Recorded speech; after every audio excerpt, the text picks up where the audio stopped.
நெஞ்சுக்கு நீதியும் தோளுக்கு வாழும் நிறைந்த சுடர் மணிபோன்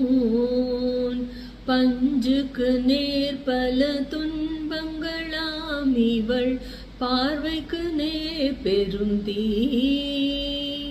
வஞ்சனையின்றி பகையின்றி சூதின்றி வையகமாந்தரெல்லாம் தஞ்சமென்றே உரை பீரவள் பேர் சக்தி ஓம் சக்தி ஓம் சக்தி ஓம் காணி நீளம் வேண்டும் பராசக்தி காணி நீளம் வேண்டும் அங்கு தூணிலழகியதாய் நன்மாடங்கள் துய்ய நிறத்தினதாய்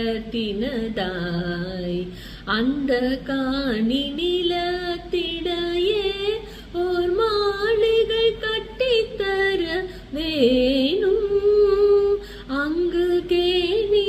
அருகினிலே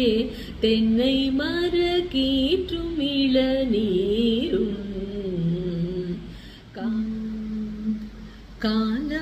காலமாங்கனத்தில் அண்ட கோலமாமரத்தின் மீது காளி சக்தி என்ற பெயர் கொண்டு ரீங்காரமிட்டுலவும் ஒரு வண்டு